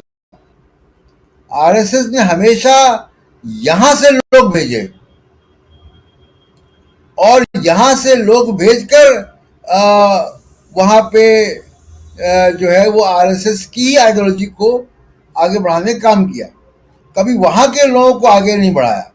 तो ये एक जो आरएसएस का फर्क है आरएसएस और कांग्रेस में, वो ये है। तो कुल मिलाकर ये कि नॉर्थ ईस्ट में कांग्रेस की जिस तरीके से देख रहा हूं मैं, नागालैंड में भी अपनी पारंपरिक वेशभूषा में लोग आए। पारंपरिक वेशभूषा से उन्होंने राहुल गांधी का स्वागत किया, और बड़ा क्लियर स्टैंड जो आया है वहां से, नागालैंड से निकल के भारत जोड़ो न्याय यात्रा से, वो देश की राजनीति में एक सकारात्मक पहल करेगा। असर उसका देखिए क्या हो रहा है। ममता बनर्जी, अखिलेश यादव और अब शरद पवार, तमाम लोगों ने राम मंदिर में उस 22 तारीख के उद्घाटन समारोह में जाने से मना कर दिया। तो ये एक बोल्ड स्टेप जो कांग्रेस ने लिया, पूरे हिम्मत आई है। और राम मंदिर के मूवमेंट से या जो 22 तारीख का प्रोग्राम है, उसकी जितनी उम्मीद बीजेपी ने लगाई हुई थी, मोदी साहब ने, कि इससे पूरा इलेक्शन तय कर देंगे और अपोजिशन के पास कुछ रहेगा ही नहीं बोलने को, जैसे पुलवामा के बाद हो गया था, ऐसी स्थिति अब नहीं है। कम से कम कांग्रेस के स्टैंड के बाद। राजीव जी। जी प्रशांत जी, जैसा आप कह रहे थे कि 8 से 10% की बढ़ोतरी हो सकती है वोट बैंक में, ये साफ दिखाई देता है। नागालैंड की तरफ अगर जब हम बढ़ते हैं मणिपुर से और बॉर्डर से जैसे आगे बढ़ते हैं तो उधर भी मणिपुर में तो राहुल गांधी चूंकि पहले आए हुए थे और मैतेई और कुकी के बीच में जो संघर्ष यहां देखने को मिल रहा है वो संघर्ष आज की तारीख में बिल्कुल दुश्मनी से भी ज्यादा, ये भारत पाकिस्तान बॉर्डर की तरह भी नहीं, उससे ज्यादा हो चुका है। लेकिन जब आप मणिपुर बॉर्डर से बाहर निकलते हैं और आप नागालैंड बॉर्डर की तरफ जाते हैं, माओ बॉर्डर कहलाता है, और वहां से आगे जाते हैं तब एक अलग माहौल दिखाई देता है। लेकिन राहुल गांधी को लेकर एक क्रेज बना हुआ है, वो बरकरार है। और सबसे बड़ी बात कि अब आप जो 8 से 10% बढ़ने वाली बात कह रहे हैं उसमें दम है, वो बात दिखाई देती है। क्योंकि यहां लोग अब एक जगह हम लोग रुककर चाय पी रहे थे तो चाय वाला ने भी बताया कि अभी तक तो हम किसी और को वोट देते थे लेकिन इस बार हमारा पूरा परिवार कांग्रेस को वोट देगा। तो ये परिवर्तन दिखाई दे रहा है। और वो उसके यहां चाय रुककर राहुल गांधी ने चाय पी थी, सेल्फी खिंचाई, तो बहुत ही गौरवान्वित महसूस कर रहा था वो चाय वाला। तो 6-7 पीढ़ी आकर यहां से रह रही है और लेकिन वोट नहीं देते थे वो कांग्रेस को, पहले कभी वोट दिए होंगे, इस बार खुल के कहते हैं कि हम वोट देंगे। तो ये परिवर्तन, बस से चल रहे हैं, हाइब्रिड यात्रा है, बहुत सारी बातें हो रही हैं, लेकिन इतना है कि इसके साथ साथ बहुत कुछ चीजें हो रही हैं जिसमें न्याय की बात आती है। धर्म की राजनीति को लोग अब समझने लगे हैं। जरा प्रशांत टंडन जी के बाद अब डॉक्टर दीपक पाचपोर जी आपके पास आना चाहता हूं। धर्म की राजनीति की बात हो रही है, राम मंदिर की राजनीति की बात हो रही है। प्रधानमंत्री नरेंद्र मोदी अब मुख्य जजमान यानी कि चीफ होस्ट की जगह पे अब उनकी जगह पे अनिल मिश्रा जी आ गए हैं जो चीफ ट्रस्टी हैं वहां के राम मंदिर ट्रस्ट के, श्री राम जन्मभूमि ट्रस्ट के चीफ ट्रस्टी, और उनकी पत्नी दोनों रहेंगे। लेकिन सबसे बड़ी बात यह है कि प्रधानमंत्री ने जो अभी तक राजनीति करने की कोशिश की, धर्म की राजनीति, उसी पर प्रहार करते हुए जब राहुल गांधी दिखाई देते हैं और जनता इस पर भी बात अब करने लगी है, यानी यह मैसेज अंदर तक जाने लगा है। और जो दोनों, एक तरफ धर्म की राजनीति को भी बढ़ावा दिया जा रहा है राम मंदिर के जरिए और इसको प्रचारित किया जा रहा है। सुनील शुक्ला जी से बेहतर कौन जान सकता है इस बात को। अभी फिर से आऊंगा तो उनके पास तो इस बात की चर्चा जरूर उनके जरिए सुनना चाहेंगे हम। लेकिन आपसे समझना चाहता हूं कि 2 तीर छोड़े जा रहे हैं, एक धर्म की राजनीति को और गहराई तक ले जाने वाली तीर, और दूसरा तीर जो है वो है धर्म की राजनीति से बाहर एक सामाजिक न्याय की बात करने वाला। कैसे देखते हैं राहुल गांधी की राजनीति और मोदी जी की राजनीति को, डॉक्टर दीपक पाचपोर जी? देखिए, ये सारा चीज जो शुरू हुआ है राम मंदिर को लेके, मतलब 90 के दशक की शुरुआत से, तब ये कहा गया था कि हम राजनीति को धर्म पर आधारित करना चाहते हैं और धर्म से संचालित होनी चाहिए हमारी राजनीति। उसी समय जो है जितने भी सेकुलर फोर्सेस थी वो एक तरह से जान गई थी कि इसका अंत जो होगा कोई अच्छी जगह पे नहीं होगा। दुनिया भर में ऐसा हुआ है, जहां जहां पे अभी धर्म और राजनीति का टकराव हुआ है उसमें दोनों में ही प्रदूषण आया है। धर्म भी प्रदूषित हो गया और राजनीति भी प्रदूषित हो गई। अब आप देखिए, लगभग जो 90 के दशक की शुरुआत में जो हुआ था कि भारतीय जनता पार्टी के लोग, हालांकि जो था वो मंडल कमीशन किया गया एक तरह से आंदोलन, तो उसके पहले तो भारतीय जनता पार्टी ने कभी भी राम मंदिर का मुद्दा नहीं उठाया था।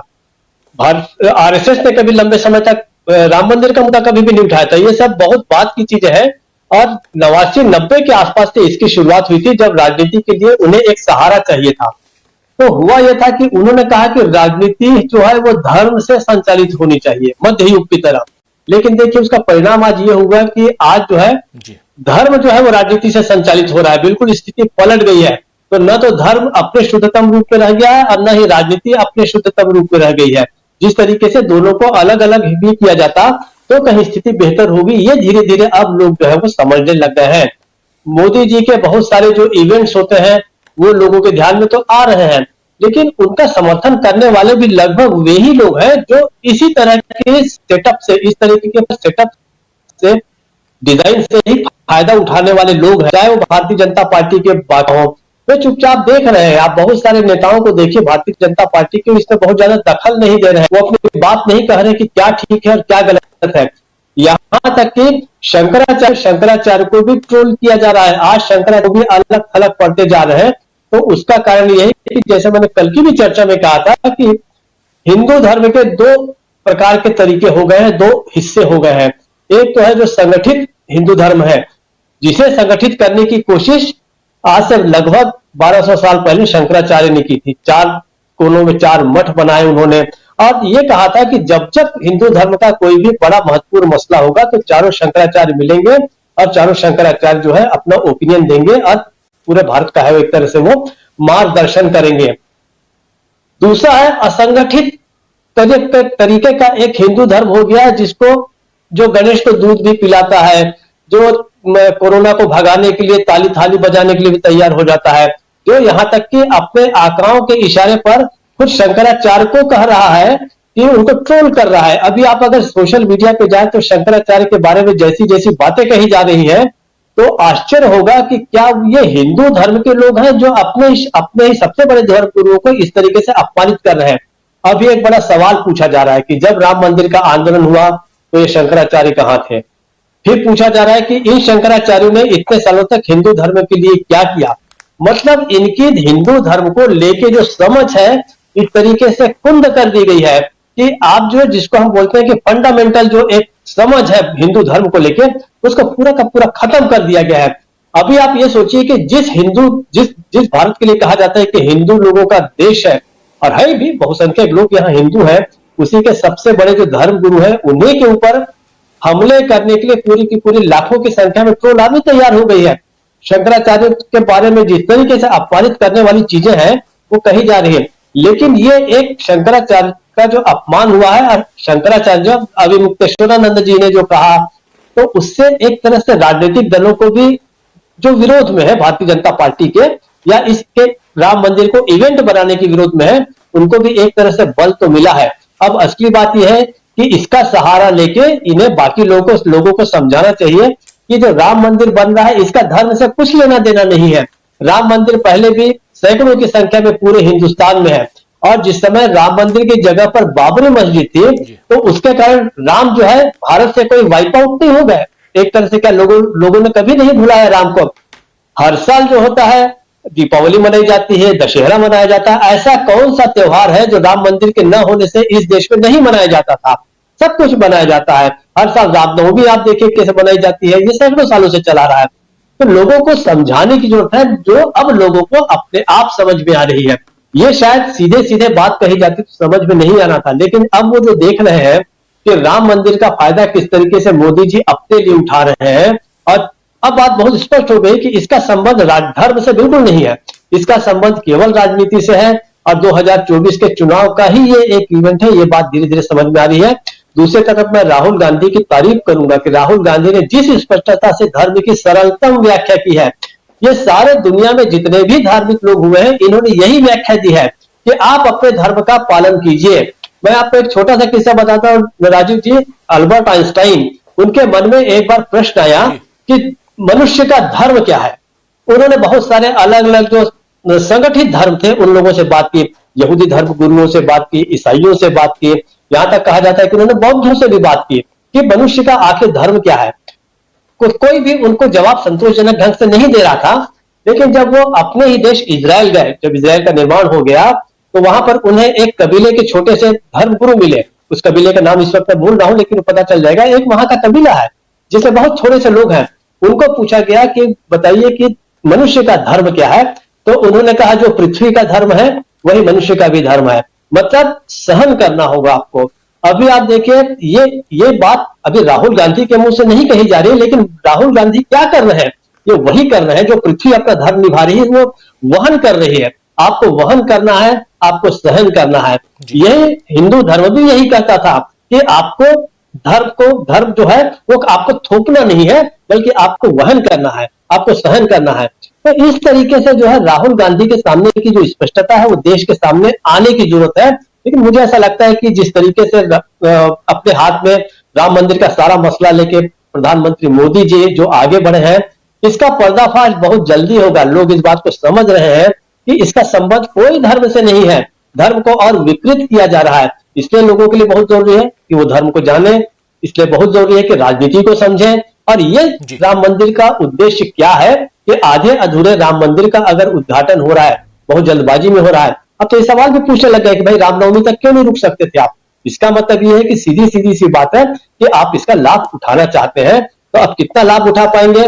मुझे थोड़ा सा इसमें इसलिए शक है कि राम मंदिर का उद्घाटन अभी हो जाएगा, अनिल मिश्रा की जजमानी हो जाएगी और प्रतीकात्मक जजमान हमारे जो प्रधानमंत्री मोदी जी हैं, जो कुछ कैमरे का लाइमलाइट लेना है उसका ले चुके रहेंगे। हफ्ता 10 दिन उसका आनंद जो है पूरा देश उठाएगा। उसके बाद तो लेकिन राहुल गांधी का जो विमर्श है वो तो जारी रहेगा, 20 मार्च तक जारी रहेगा। इसलिए चुनाव आ जाता है तो सारे के सारे इंडिया गठबंधन के बाकी सहयोगी हैं वो भी निश्चित रूप से उतर पड़ेंगे मैदान में। मुझे ऐसा लगता है कि बहुत ज्यादा इसका फायदा मोदी जी नहीं उठा पाएंगे, राम मंदिर वाला इशू का भारतीय जनता पार्टी भी शायद नहीं उठा पाएगी। लेकिन अच्छी बात यह है कि धर्म के बारे में भी बात छिड़ गई है। इस बात को छिपाने की जरूरत नहीं, इस बात को छेड़ने की जरूरत है विपक्षियों के द्वारा, और बताया जाना चाहिए लोगों को कि किस तरीके से आपकी धार्मिक भावनाओं के साथ कितना बड़ा खिलवाड़ किया जा रहा है, जो भाजपा और आरएसएस पहले से करती आ रही है। राजीव जी। जी बिल्कुल बिल्कुल, दिखाई दे रहा है कि राहुल गांधी खासकर यहां ऑफेंसिव नहीं बल्कि डिफेंसिव नहीं बल्कि ऑफेंसिव मोड में नजर आ रहे हैं। यानी कि धर्म की राजनीति या धर्म की बात जब भी होती है तो लोग अपने आप को थोड़ा बचाने की कोशिश करते हैं। यहां राहुल गांधी सीधा अपना स्टैंड रख रहे हैं और साफ साफ उन्होंने जैसे कहा कि कांग्रेस के लोगों को मैं रोक नहीं रहा हूं, कांग्रेस के लोग जाना चाहें तो जाएं, लेकिन मेरा स्टैंड ये है, ये छोटी मोटी बात नहीं है। कैसे देखते हैं इसको अमलेंदु उपाध्याय जी? राजीव जी, ये बिल्कुल बड़ा स्टैंड है और राहुल गांधी ने खुद कल तो सारी बातें की एक तरीके से। पहले कांग्रेस का वक्तव्य आ गया था किस तरीके से नहीं जाएंगे इस प्राण प्रतिष्ठा के कार्यक्रम में, चूंकि ये पूरा राजनीतिक कार्यक्रम है और ये धार्मिक कार्यक्रम नहीं है। लेकिन कल राहुल गांधी ने राम मंदिर को लेकर के और राजनीति में धर्म का क्या स्थान है इसको लेकर के जिस तरीके से बातचीत की है वो बहुत स्पष्ट शब्दों में बातचीत की। और मुझे लगता है कि ये स्टैंड जो है किसी राजनीतिक दल ने और खासतौर से कांग्रेस ने जो है शायद राजनीति में पहली बार इस तरीके से साफ स्टैंड जो है इस पे जाकर के लिया है। और अगर ये स्टैंड शुरू से रहा होता भारतीय में लोगों का तो आज देश की परिस्थितियां कुछ अलग होती। राहुल गांधी मुझे लगता है कि इस देश में जो 70 सालों की जो राजनीति है उसको भी ठीक रास्ते पे लाने का काम कर रहे हैं। कांग्रेस को तो ठीक रास्ते पे ले ही जा रहे हैं, लेकिन इस देश के अंदर क्या राजनीति है उसको भी ठीक रास्ते पे ले जाने का काम राहुल गांधी एक तरीके से कर रहे हैं। और मुद्दों पे खासतौर से राहुल गांधी जो है वो उनका विजन एकदम क्लियर है। वो चाहे राजनीतिक मुद्दे हो, चाहे आर्थिक मुद्दे हो, चाहे सामाजिक मुद्दे हो, चाहे धार्मिक मुद्दे हो, सब मुद्दों पे उनका विजन क्लियर है और जो उनकी लाइन है उस पर वो अड़े रहे। उनकी सबसे बड़ी इस मसले पर भी राहुल गांधी ने इसकी कोई परवाह नहीं की कि इसका कोई चुनावी लाभ होगा या नुकसान होगा। उन्होंने खुल के कहा कि मेरा धर्म है, मैं मानता हूं, उसको अपनी जगह है, लेकिन उसको शर्ट में नहीं चिपकाता, जिसको चिपकाना है वो चिपकाए और राजनीति में धर्म का इस्तेमाल नहीं होना चाहिए। और यही हम लोग लगातार बातें करते रहे हैं कि भारत का जब संविधान बना, भारत में जब लोकतंत्र लागू हुआ तो यही कहा गया था कि यहाँ धर्मनिरपेक्षता, और ये धर्मनिरपेक्षता जो है ये राज्य की धर्मनिरपेक्षता है। यानी हर व्यक्ति को अपना अपना धर्म मानने की स्वतंत्रता है। आप अपने अकीदे के अनुसार, अपने विश्वास के अनुसार, अपनी आस्था के अनुसार आप अपना धर्म मानिए, अपनी पूजा पद्धति मानिए, लेकिन राज्य जो है वो धर्मनिरपेक्ष होगा। राज्य किसी धर्म का पक्ष नहीं लेगा और किसी धर्म को बढ़ावा देने या किसी को सुप्रेस करने या किसी को दबाने का काम राज्य नहीं करेगा। और यही बात है आज जो हो रहा है राजीव जी, वो ये हो रहा है कि खुल करके जो है धर्म की राजनीति की जा रही है, और बल्कि धर्म की राजनीति नहीं की जा रही है, राजनीति में धर्म का दुरुपयोग किया जा रहा है। प्रयोग भी नहीं कहूंगा मैं, दुरुपयोग किया जा रहा है। तो इसके खिलाफ अगर लोग नहीं खड़े हुए तो सबसे ज्यादा खतरा उसी धर्म को होगा जिसका राजनीति में दुरुपयोग किया जा रहा है। मैं लगातार इस बात को कहता रहा हूं कि हिंदुओं को निश्चित तौर पे खतरा है, हिंदू धर्म को निश्चित तौर पे खतरा है, लेकिन वो खतरा भारतीय जनता पार्टी को आरएसएस से है। और ये बातें अब साफ होने लगी हैं कि भारतीय जनता पार्टी लगातार हिंदू धर्म के लिए खतरा बनती जा रही है। जिस तरीके से हिंदुओं के सर्वोच्च धर्मगुरु शंकराचार्य के ऊपर भारतीय जनता पार्टी के समर्थक लोग, उनकी ट्रोल आर्मी जो जिस तरीके से हमले कर रही है राजीव जी, ऐसे हमले तो औरंगजेब के समय भी शंकराचार्यों के ऊपर नहीं हुए।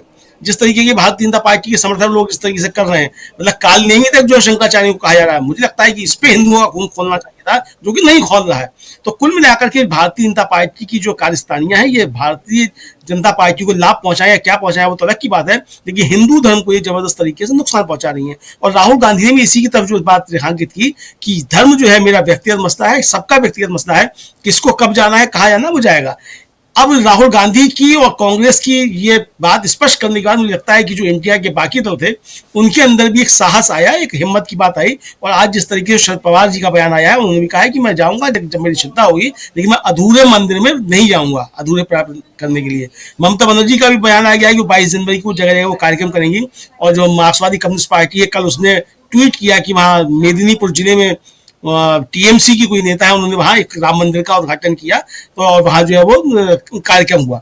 तो यानी कि इस राम मंदिर से हट के जो ये राम मंदिर जो था, जिसको राजनीति का अखाड़ा बना दिया गया भारतीय जनता पार्टी की तरफ से, उसके खिलाफ अब जो भारतीय जनता पार्टी की राजनीति, उसके खिलाफ लोग जो है वो खुल करके अब बोलने लगे हैं। और सबसे बड़ी बात यह है कि जो बोलने वाले लोग हैं वो सारे लोग जो है वो हिंदू धर्म के मानने वाले हैं, हिंदू मतावलंबी, एक तरीके से कहा जाए कि वो प्रैक्टिस है। मतलब भारतीय जनता पार्टी कहीं से भी हिंदू नहीं है, जो उनका संगठन है आरएसएस, देश कहीं से हिंदू है ना, उनके आचार विचार कहीं से हिंदू हैं, लेकिन जो असली हिंदू हैं वो भारतीय जनता पार्टी की इन चालाकियों को अच्छे तरीके से समझ रहे हैं। तो इसीलिए राहुल गांधी ने जिन मसलों को उठाया है, जिन चीजों को उठाया है, उससे भारतीय जनता पार्टी के लिए परेशानी पैदा होना स्वाभाविक है। क्योंकि भारतीय जनता पार्टी जिस तरीके से धर्म का दुरुपयोग करके आगे बढ़ना चाहती थी और 2024 के चुनाव में जाना चाहती थी, मुझे लगता है कि दो लोगों का उसमें बहुत महत्वपूर्ण योगदान है, जिसको देश हमेशा के लिए याद रखेगा। एक तो शंकराचार्यों का उसमें बहुत महत्वपूर्ण योगदान है, वो इसलिए है कि उन्होंने ना मोदी जी का विरोध किया, ना भारतीय जनता पार्टी का विरोध किया, उन्होंने सिर्फ शास्त्र सम्मत बात की और उन्होंने ये कहा कि वहां शास्त्र सम्मत चीजें नहीं हो रही हैं।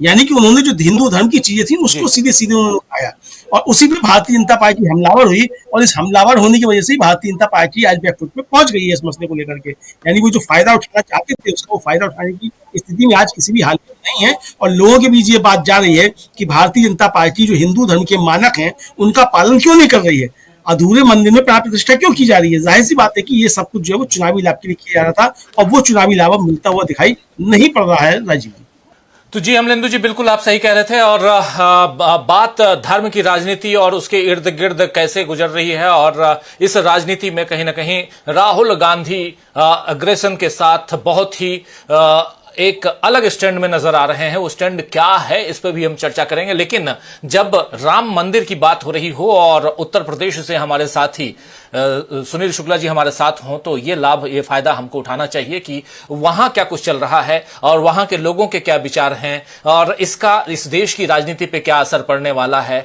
80 सीटें हैं उत्तर प्रदेश में, 1-2 सीटें नहीं बल्कि 80 सीटें, उसका क्या असर पड़ेगा, ये तमाम पहलुओं पर जरा सुनील शुक्ला जी आपके पास आना चाहता हूं।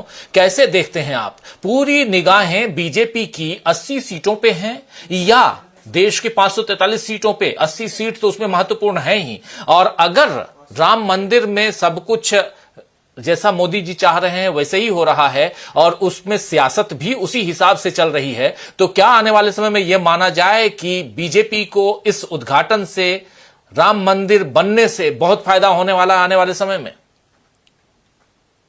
देखिए, हमको अतीत से भी सीखना चाहिए। 1992 में बाबरी मस्जिद गिरी थी और इस देश में और खासतौर से उत्तर प्रदेश में एक धर्म का उन्माद चरम पे था। उसके बाद 1993 में चुनाव हुआ। उस चुनाव में भारतीय जनता पार्टी बड़े मजबूत दावेदार थी सत्ता की, लेकिन समाजवादी पार्टी और बहुजन समाज पार्टी का अलायंस हुआ और भारतीय जनता पार्टी चुनाव हार गई। मेरा अपना मानना है कि जीवन से जुड़े हुए सवाल लोगों के लिए हमेशा विचारणीय रहे हैं। आज जब 2024 का चुनाव, इस साल जो 24 का चुनाव लोकसभा का हुआ, इस सरकार के जो गवर्नेंस के इश्यूज रहे हैं उस पे होगा। राम मंदिर के नाम पे, राम मंदिर के मुद्दे पर मुझे यह स्वीकार करने में कोई संकोच नहीं है कि भारतीय अपना वोट बढ़ाने, उनका जो समर्थक है वो उनके साथ रहेगा, उसमें से हो सकता है कि बिखराव ना हो। लेकिन जो एक फ्लोटिंग वोट था जिसने भारतीय जनता पार्टी को सत्ता दिलाई, वह उससे अलग होगा, क्योंकि भारतीय जनता पार्टी गवर्नेंस के मुद्दे पर विफल रही है। चाहे वो बेरोजगारी और महंगाई का तो मुद्दा ही है, जितने भी मुद्दे हैं, चाहे शिक्षा का सवाल हो, चाहे स्वास्थ्य का सवाल हो, चाहे अर्थव्यवस्था हो, चाहे किसानों को बेहतर जिंदगी देने का सवाल हो, चाहे रोजगार के अच्छे सृजन की बात हो, उद्योग को बढ़ावा देने की बात हो, लोगों की क्रय शक्ति बेहतर करने की स्थिति हो, जो सार्वजनिक उपक्रम है उनकी मजबूती का सवाल, जितने भी मुद्दे आप जोड़ लीजिए, आप किसी भी मुद्दे पर सरकार अपने आप को जनता के सामने जाने की स्थिति में नहीं है। और यह उसकी जो विफलता है, इसके कारण से ही भारतीय जनता पार्टी मंदिर के मुद्दे को आगे करना चाह रही है। इस मंदिर के मुद्दे से यह संभव है कि जो भारतीय जनता पार्टी का समर्थक वर्ग रहा है 30-32%, उसमें गिरावट ना आवे, वो उनसे अलग ना हो, लेकिन कोई अतिरिक्त जन समर्थन जुट जाएगा, ऐसा मुझे संभव नहीं लगता। मुझे लगता है कि अगर कांग्रेस ने जो विमर्श पैदा किया है लोगों के जीवन से जुड़े हुए सवालों को लेकर के, और जिस तरह के सशक्तिकरण की बात या सामाजिक न्याय की राजनीति इसके जो इंडिया दल समूह के दल कर रहे हैं, जैसे समाजवादी पार्टी कर रही है, राष्ट्रीय लोक दल कर रहा है, वामपंथी दल कर रहे हैं, ये मिल करके अगर आप चुनाव लड़ते हैं तो इस चुनाव में स्थिति आपकी बहुत अच्छी बेहतर नहीं होने वाली है। 2014 मेरा भी मानना है कि 2014 चाहे 2019 मंदिर के निर्माण के नाम पर के लोगों ने जन समर्थन नहीं दिया था, लोगों ने नए भारत के निर्माण के लिए जन समर्थन दिया था। भारतीय जनता पार्टी ने पॉलिसी पैरालिसिस दूर करने की बात कही थी। भारतीय जनता पार्टी ने नारा दिया था कि बहुत हो गई मार। भारतीय जनता पार्टी ने कहा था कि पेट्रोलियम उत्पादों की जो कीमतें बढ़ रही हैं वह अतार्किक हैं, जन विरोधी हैं। आज भारतीय जनता पार्टी इन किसी मुद्दे पे कोई बात करने के लिए तैयार नहीं है, और लोगों के बीच में एक बड़ा वर्ग है और निर्णायक वर्ग है जिसके बीच में विमर्श है कि हम सरकारें क्यों लाते हैं। सरकारों का काम मंदिर बनाना तो है नहीं। अगर मंदिर बनाना काम रहा होता तो अब तक की सरकार यही काम करती रहती। कोई शिक्षण संस्थान नहीं बनते, कोई औद्योगिक संस्थान नहीं बढ़ते, कोई हेल्थ के बड़े बड़े संस्थान नहीं बनते, लोग यही इसी काम में लगे रहते। लेकिन ऐसा है, लोग इसको स्वीकार नहीं करते, संभव नहीं है ये। और मेरा अपना मानना यह है कि जो इंडिया दल समूह की एकता है, यह अगर मजबूती के साथ चुनाव लड़ी और इसी विमर्श के साथ आगे गई तो यह जो वर्ग है और जो भारतीय जनता पार्टी से संतुष्ट है वह एक साथ जाएगा और भारतीय जनता पार्टी के खिलाफ जाएगा। वह स्थिति नहीं बनती। और आप 2019 का चुनाव देख लीजिए ना, अगर 2019 के चुनाव में भी समाजवादी पार्टी, बहुजन समाज पार्टी, कांग्रेस सब मिलकर लड़े होते तो कम से कम 30 सीटों का नुकसान होता है बीजेपी का। अगर भारतीय जनता पार्टी के खिलाफ केवल समाजवादी पार्टी और बहुजन समाज पार्टी मिलकर लड़ी तो 15 सीटों का नुकसान हुआ। आप देखिए कि कई लोकसभा के क्षेत्र ऐसे हैं जहां बहुत 1% या 2% की मार्जिन से हार जीत हुई है, और वहां कांग्रेस को 4%, 5%, 2.5%, 3% वोट मिल गए। अगर वो गठबंधन उस 2019 के भी चुनाव में रहा होता तो आपको परिणाम साफ दिखाई पड़ते। मेरा अपना यह मानना है कि बड़े वर्ग में, बहुत बड़े वर्ग में इस तरह को लेकर के लोगों के मन में बेचैनी है। और आप सोचिए, अब आप दलित समुदाय को आप देखिए, दलित समुदाय में हिंदुत्व को लेकर के बेचैनी है। बड़ी संख्या में लोग बौद्ध धर्म की तरफ बढ़ते चले जा रहे हैं। मैं अपने ऐसे किसी मित्र को नहीं जानता जब उनको 20 साल पहले एक हिंदू के रूप में मैं जानता था, आज जो हिंदू बने रह गए वो बौद्ध हो गए। और जब ये हिंदुत्व की जो आक्रामक शैली अपनाई गई है सत्तारूढ़ दल के द्वारा, उस पूरे के पूरे वर्ग में बेचैनी है। अगर आप इसकी बात करें, दूसरी चीज जो जीवन से जुड़े हुए सवाल है, आप कहीं भी सवाल, अब मैं जो लोग घूम रहे हैं भगवान श्री राम मंदिर के शिलान्यास के जुड़े हुए कार्यक्रमों के निमंत्रण बांटने के लिए, कितनी भागीदारी है उसमें लोगों की। हमने 89 में प्रचंड जन समर्थन देखा था। सड़क पर जो आदमी निकलता था, तमाम तरह के प्रतिबंधों के बावजूद लोग सड़क पर निकल करके समर्थन दे रहे थे। आज तो नहीं दिखाई पड़ता। वो एक आंदोलन था। इस आंदोलन को लेकर के वो आंदोलन उस जन्मभूमि को पाने के लिए आंदोलन था। जन्मभूमि मिल गई। सरकार केवल उसके नाम पर अपने विफलताओं को छिपा नहीं सकती, क्योंकि सरकारों का चयन लोगों ने केवल मंदिर बनाने के लिए नहीं किया। जीवन से जुड़े हुए जो अन्य सवाल है उनके समाधान की बात की। जिस तरह आपके दावे अलग हो सकते हैं, जो लोगों के ऊपर अगर आम जीवन के उपयोग में आने वाली वस्तुओं की बिक्री घट गई, अगर लोगों के गुणात्मक जीवन में व्यापक असर पड़ा, लोगों की आय घट गई, रोजगार के अवसर घट गए, औद्योगिक उत्पादन घटता चला जा रहा है, लोगों की आमदनी नहीं बढ़ रही है, तो क्या इससे लोग प्रभावित नहीं होते? क्या या आपके धार्मिक मुद्दों के पीछे आप इसको छुपा सकते हैं? क्या इन मुद्दों को लेकर के कोई व्यक्ति अपने जीवन में धार्मिक गतिविधियों को बढ़ावा दिया है आज तक? संभव नहीं है। धर्म का स्थान है। कोई व्यक्ति जो आस्तिक है, ईश्वर में आस्था रखता है, वो उसके लिए जीवन में धर्म का स्थान है, लेकिन वो धर्म का स्थान उसके आध्यात्मिक उन्नति के लिए, उसके लिए उसके राजनीतिक निर्णय का आधार नहीं है। और मेरा अपना मानना यह है कि अगर धर्म के आधार पर लोग राजनीतिक निर्णय ले रहे होते तो हिंदू महासभा खत्म नहीं होती, राम राज परिषद खत्म नहीं हुई होती। ये नए राजनीतिक दल जो विचारधारा के आधार पर, जो सामाजिक न्याय के आधार पर, सामाजिक सशक्तिकरण के आधार पर अस्तित्व में आए और तेजी के साथ आगे बढ़े, उन राजनीतिक दलों को कोई स्थान नहीं मिलता। हम अपने धार्मिक मुद्दों के आधार पर राजनीतिक निर्णय नहीं लेते। धर्मगुरु राजनीति कर रहे होते, बड़े बड़े धार्मिक गुरु हैं इस देश में, लेकिन उनको तो राजनीतिक रूप से लोगों ने स्वीकार नहीं किया। उनको फतवे पर, उनके निर्देशों पर लोगों ने अपने राजनीतिक निर्णय नहीं लिए। और जो प्रतिष्ठित धार्मिक गुरु रहे हैं उन्होंने कभी राजनीतिक मामलों में हस्तक्षेप भी नहीं किया। यह जरूर है, मेरा मानना यह है कि शंकराचार्यों के इस विरोध की वजह से एक विमर्श पैदा हुआ है। वह विमर्श पैदा हुआ है कि जो लोग धर्म में आस्था रखते हैं, धार्मिक शुचिता में आस्था रखते हैं, धार्मिक गतिविधियों में शास्त्रीयता में विश्वास करते हैं, उनके लिए माने हैं। लेकिन ऐसा ये भी है कि इस आधार पे कोई बहुत बड़ा भारतीय जनता पार्टी के समर्थकों में कोई विकलाव आने वाला हो, विरोध होने वाला हो, ऐसा नहीं। इसलिए मैं मानता हूं कि हमारा धर्म बहुत ही, मतलब आप समझिए कि आप बिना नहाए भगवान की पूजा कर लेते हैं तभी विरोध नहीं है।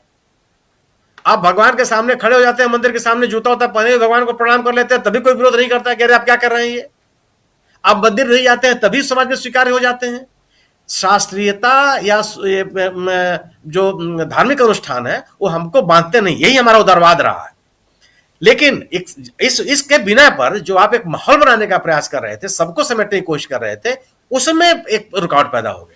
समाज में विमर्श पैदा हो गया कि जो बात आप कह रहे हैं वो कितना जायज है, कितना वो शास्त्रीय है, और यह बात कितनी महत्वपूर्ण है कि यह धार्मिक आयोजन राजनीतिक उद्देश्यों के लिए की जा रही है। अगर कोई भी धार्मिक आयोजन भौतिक उपलब्धियों के लिए की जा रही हो तो उस धर्म का मानने वाला उसको स्वीकार नहीं करता, क्योंकि धार्मिक मान्यताएं, धार्मिक गतिविधियां, धार्मिक कार्य, धर्म का अनुसरण हम इसलिए नहीं करते हैं कि हम आर्थिक रूप से संपन्न हो जाए। हम इसलिए करते हैं कि हमारे में मूल्य पैदा हो, हम में नैतिकता आवे, हम ईश्वर के प्रति हमारी आस्था हो और हम आदमी को आदमी समझे, हमारी आध्यात्मिक उन्नति हो, हमको मोक्ष की प्राप्ति हो, धर्म की प्राप्ति न हो, भौतिक प्राप्ति हमको न हो, हमको सत्ता मिले, इस आधार पे न हो। अगर इस उद्देश्य के साथ जब धार्मिक आयोजन करते हैं तो जन समर्थन मिलता नहीं है। और मुझे लगता है कि यह बात लोगों में गहरे स्तर तक बैठ रखती है। आप उस साधु को देख, शंकराचार्य को क्यों हम आदर करते हैं? क्यों त्यागी दिखाई पड़ते हैं, वो तपस्वी दिखाई पड़ते हैं। अगर यही धार्मिक गुरु, हमारे जो धार्मिक गुरु बड़े बड़े हैं, अगर आपको राजसी वैभव के साथ रहन दिखाई पड़े आपकी, तो आप लोग के मन में वो मर्यादा नहीं होती है। साधु के प्रति सम्मान क्यों होता है? वो एकदम निहंग है, सामान्य सा जीवन जीता है, जो मिल गया भोजन कर लिया, भीख मांग के खाना खा लिया। हम लोग लगता है कि व्यक्ति तपस्वी और ईश्वर की आराधना करता है। लोगों के बीच में सम्मान नहीं होता है। जो साधु का सम्मान है वो राजा का सम्मान नहीं होता जी। राजा के प्रति हमारा एक आदर होता है, राज के प्रति हम आदर भाव रखते हैं। लेकिन जिसको कहते हैं कि एक समर्पण, वो जो धार्मिक गुरुओं के पास होती है वह उनके त्याग के कारण होती है, उनके शुचिता के कारण होती है। और यही वजह है कि अगर आप धार्मिक आयोजनों को अपने भौतिक उपलब्धि को लेके करेंगे तो समाज का बड़ा वर्ग आपके साथ खड़ा नहीं होगा, ये संभव ही नहीं है। मेरा अपना मानना है कि इंडिया दल समूह ने जो लोगों के जीवन से जुड़े हुए सवालों को लेकर के एक वैकल्पिक राजनीति करने की कोशिश कर रही है, जो सामाजिक सशक्तिकरण की राजनीति है, सामाजिक न्याय की राजनीति है, वो ज्यादा अपील करेगी। जी जी बिल्कुल बिल्कुल, सामाजिक सशक्तिकरण, सामाजिक न्याय, और इसकी बात महत्वपूर्ण ढंग से आप बता भी रहे हैं और यही यहां दिखाई भी दे रही है, चाहे वो राम मंदिर का मामला हो, चाहे इधर भारत जोड़ो न्याय यात्रा की बात हो। तो दो महत्वपूर्ण मसले, इन दोनों मसलों पर हम दोस्तों आज चर्चा कर रहे हैं और जानने समझने की कोशिश कर रहे हैं कि क्या देश की राजनीति जो है वो धर्म के इर्द गिर्द ही रहेगी या सामाजिक न्याय यहां पर महत्वपूर्ण भूमिका निभाएगा। तो ये दोनों महत्वपूर्ण बातें, एक तरफ भारत जोड़ो न्याय यात्रा और दूसरी तरफ बीजेपी का अपना एजेंडा राम मंदिर वहीं बनाएंगे और उस एजेंडे पर आगे बढ़ते हुए अब उसी के इर्द गिर्द राजनीति करने की कोशिश, 2024 जीतने की कोशिश। राकेश अचल साहब, यहां एक सवाल और भी पूछा गया था राहुल गांधी से, और बहुत महत्वपूर्ण सवाल कि 2024 में क्या आपको लगता है कि इस यात्रा का असर पड़ेगा? और दूसरी बात ये कि जब आप ये यात्रा निकाल रहे हैं तो इसको क्या माना जाए कि ये चुनावी रैली है? तो राहुल गांधी ने साफ कहा कि ये चुनावी रैलियां होंगी, उसमें हम सम्मिलित होंगे, भाग लेंगे हम, लेकिन ये एक यात्रा है सामाजिक न्याय के लिए। दूसरी तरफ वही बात वहां पर बीजेपी कहती है, जो कहती है कि ये हम एक सामाजिक कार्य कर रहे हैं, लेकिन हमारा जो चुनाव है वो अलग है, चुनावी स्टंट अलग है। दोनों की बातों को अगर एक जगह रखा जाए तो कैसे इसको देखा जाए? क्या दोनों अपने अपने ढंग से राजनीति करते हुए नजर नहीं आ रहे हैं? क्या राहुल गांधी की इस यात्रा के इर्द गिर्द, हालांकि उन्होंने राजनीतिक न्याय की बात की है, लेकिन राजनीतिक न्याय के साथ साथ वो साफ कह रहे हैं कि हम समाज में एक परिवर्तन करना चाहते हैं, अन्याय के खिलाफ आवाज उठा रहे हैं हम। और लेकिन वहां बीजेपी जो बात कर रही है, जो कह रही है और जो बताने दिखाने की कोशिश कर रही है, दोनों में तो जमीन आसमान का अंतर है। समाज में कहीं ना कहीं विभेद पैदा हो ही रहा है ना। और ऐसे में किस वर्ग को आप खींचना चाहते हैं अपनी तरफ, या जो वोट बैंक आपके पास है, बीजेपी की बात कर रहा हूं मैं, जो वोट बैंक आपके पास है उस वोट बैंक को और मजबूत करना चाहते हैं आप? कैसे देखते हैं आप इस पूरे घटनाक्रम को जो अभी 22 तारीख को होना है, और बहुत ही मुखर होकर राहुल गांधी इसके बारे में अपनी बात रख चुके हैं?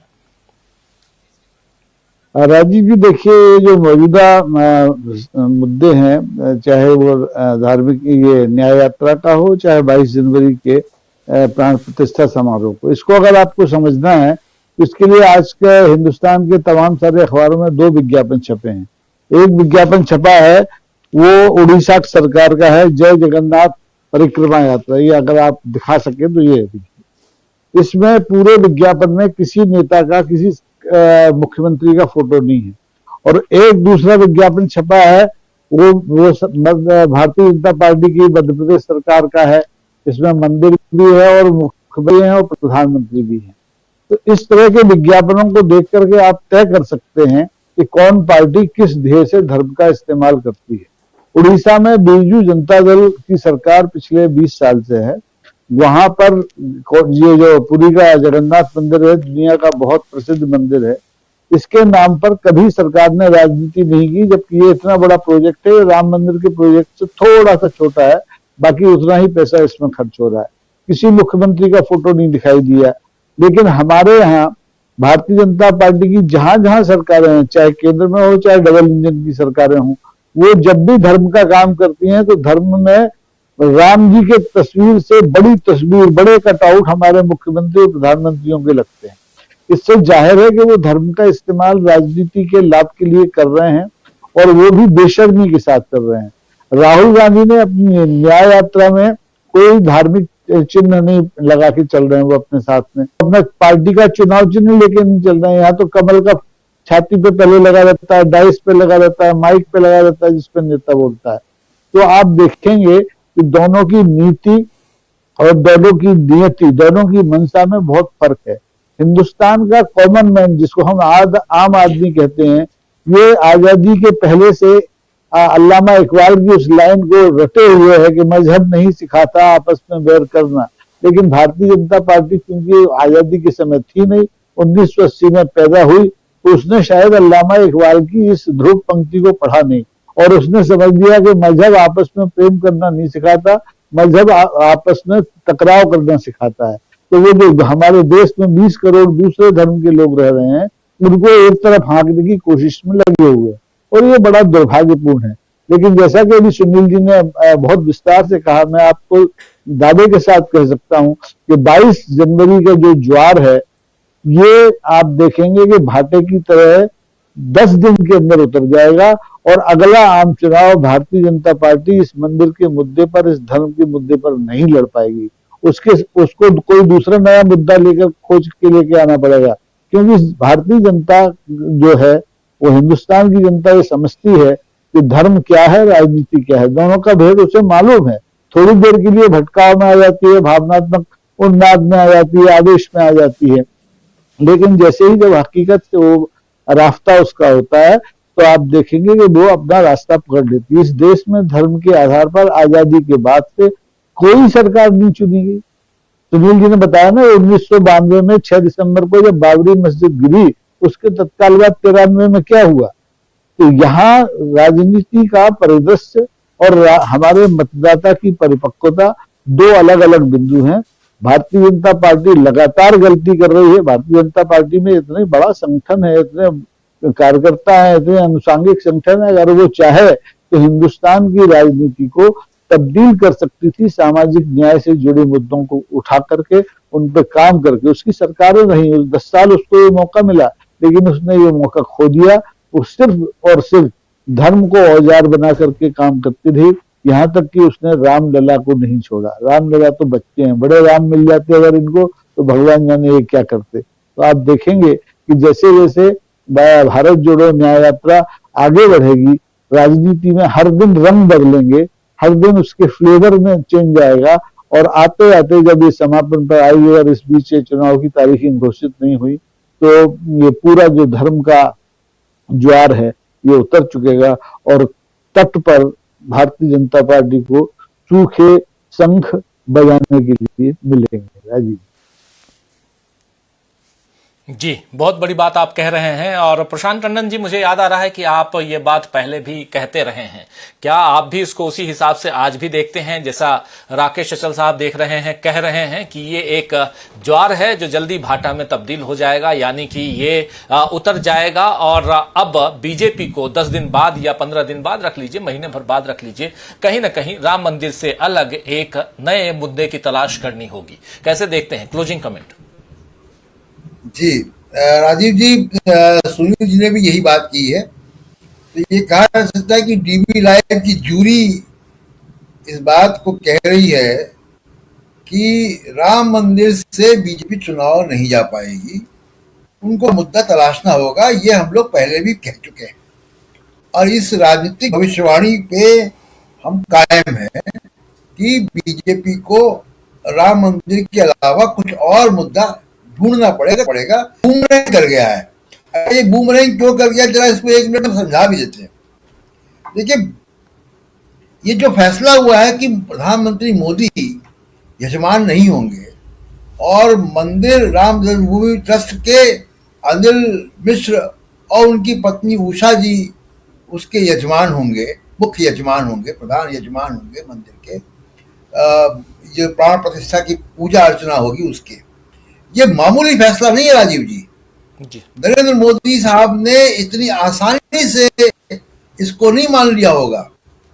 आप सोचे तरीके का दबाव शंकराचार्यों के लगातार बयान के बाद यह हुआ है, और ये क्यों हुआ है और इसका आगे का खामियाजा क्या भुगतना होगा, इसको मैं जरा संक्षेप में बता देता हूं। देखिए, इस बात को हम लोग समझ ले राजीव जी कि आरएसएस जो शंकराचार्य वाला हिंदू धर्म है, शंकराचार्य की व्यवस्था का हिंदू धर्म है, जिसमें कर्मकांड है, तमाम सारी बातें हैं और जिसमें जाति विभेद भी है, ब्राह्मणवाद भी है, उसकी बेल पे चढ़ के ही राजनीति करती है आरएसएस। आरएसएस ने कभी हिंदू धर्म को रिफॉर्म करने की कोशिश नहीं की। आरएसएस आर्य समाज नहीं है, ना आरएसएस ब्रह्मो समाज है, ना नरेंद्र मोदी विवेकानंद है, ना नरेंद्र मोदी राजा राममोहन राय हैं और ना नरेंद्र मोदी नारायण गुरु हैं। एक हिंदू धर्म, कर्मकांडी हिंदू धर्म के ऊपर सवार होकर राजनीति कर रहे थे। उस राजनीति की पोल पट्टी खुल गई। अब नरेंद्र मोदी ने सीधा टकराव लिया है जो ये कर्मकांडी वाला हिंदू धर्म है। मुझे नहीं लगता है कि आरएसएस बहुत लंबे समय तक इस पोजीशन पर रह पाएगी। ये एक बड़ा फैसला बड़ी मजबूरी में लिया होगा नरेंद्र मोदी ने। और 22 तारीख के कार्यक्रम में भी राजीव जी, अगर कैमरा नरेंद्र मोदी की तरफ रहा और रामलला की मूर्तियों पे या जो प्रमुख यजमान है, प्रधान यजमान है, उन पे नहीं रहा, मैं आपको अभी बता देता हूं कि बवाल मच जाएगा। इतना बवाल मचेगा कि नरेंद्र मोदी वहां से बहुत ही मैं कहूंगा कि एम्बैरस होकर लौटेंगे। एम्बैरसमेंट तो 80% तो हो गया कि यजमान नगर नहीं है, तो ये आसानी से फैसला नहीं लिया होगा। तो आप सोचिए कि दबाव कितना है। इसलिए बड़े दावे के साथ मैं कह रहा हूं, जो बात अचल जी ने की है, जो सुनील शुक्ला जी ने की है, जो हम लोग करते रहे कि राम मंदिर मुद्दा नहीं हो पाएगा और बीजेपी की पूरी राजनीति 2 सीट से लेकर अब तक जो सरकारें बनी है राम मंदिर को आप दे सकते हैं क्रेडिट, लेकिन इसी राम मंदिर के चक्रव्यूह में नरेंद्र मोदी ने आरएसएस बीजेपी दोनों को फंसा दिया है। अब जो बात जो फ्लोटिंग वोट की बात कर रहे थे अचल जी या सुनील जी कर रहे थे, देखिए फ्लोटिंग वोट बहुत इंपॉर्टेंट है। ये जो आप शंकराचार्यों को गाली दिलवा रहे हैं, शंकराचार्यों को कि खुलेआम मतलब अपशब्द कहे जा रहे हैं मोदी साहब के समर्थकों की तरफ से, ये बहुत महंगा पड़ेगा। अब इस वक्त वो लोग हैं साथ में जो नफरत के आधार पर मोदी साहब के साथ हैं, हिंदू धर्म के आधार पर नहीं है। और ये 2 अलग अलग वोटर है, एक हिंदू धर्म वाला वोटर है जो बहुत व्यापक है, बड़ा है, और जो नफरत के आधार पर बीजेपी के साथ जुड़ा हुआ है। नफरत वाला तो रह जाएगा, ये जो हिंदू वोटर है जो अभी भी शंकराचार्य व्यवस्था पर को मानता है, जो भगवान से डरता है, जिसके अंदर फियर ऑफ गॉड है, जिसके अंदर थोड़ा भी आध्यात्म बचा है जी, वो साथ में नहीं होगा। और इसका आप देखिएगा कि एक नए तरीके का आंदोलन यहां से शुरू होने जा रहा है। दो हिंदू धर्म की 2 डिस्टिंक्ट शाखाएं यहां से पैदा हो गई, जिसकी बात राहुल गांधी कर रहे हैं। अब आप देखिएगा ये लड़ाई अब धर्माचार्य लड़ेंगे, राजनीतिक हिंदू और धार्मिक हिंदू, ये 2 अलग अलग धर्म अयोध्या से बन गए। और नरेंद्र मोदी का आंशिक पहला सरेंडर यजमान ना होकर ये तय भी हो गया कि नरेंद्र मोदी साहब ने सरेंडर कर दिया है। जी। अब ये राजनीति यहां